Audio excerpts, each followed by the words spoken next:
We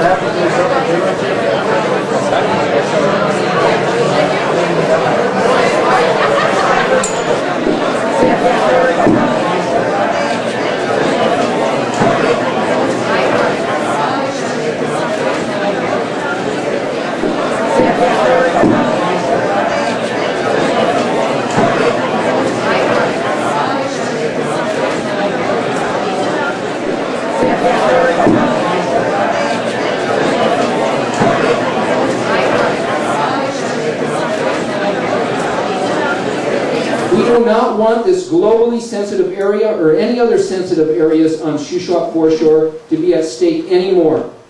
It's not just this development.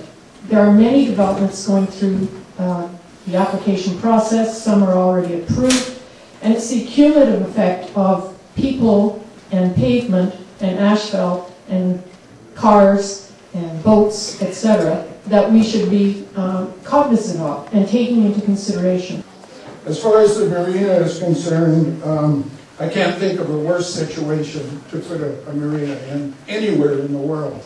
I am not completely anti-development, but I will always be pro-fish. As government departments are very busy and they're bogged down and they've not submitted all their research, I went out and did some research for you.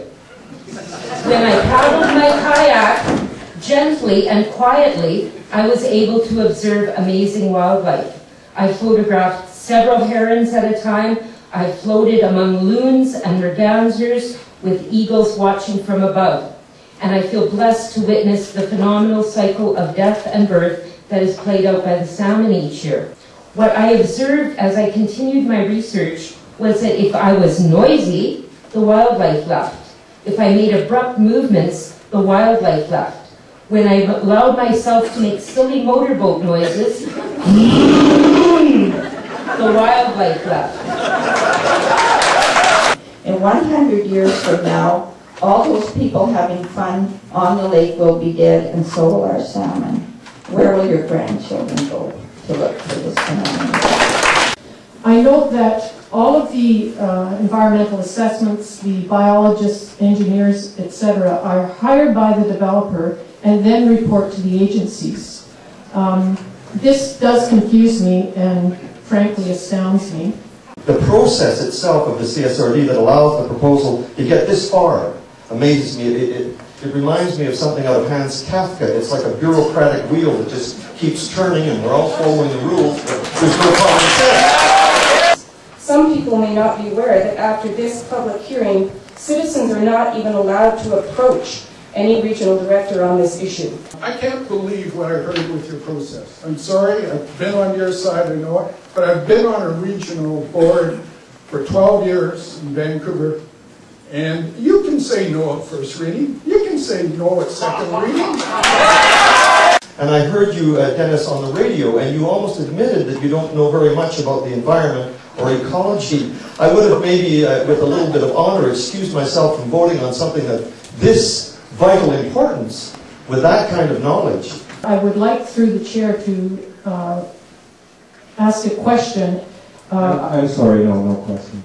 No questions, okay. Well, I would wonder then aloud if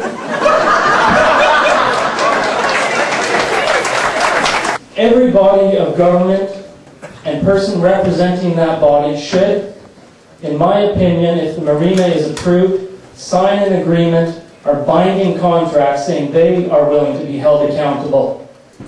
Then we'll see who truly believes this proposal is without consequence.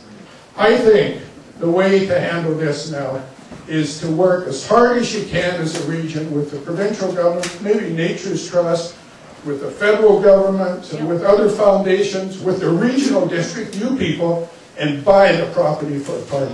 Yes! Leave the fish alone. Listen to the people you represent.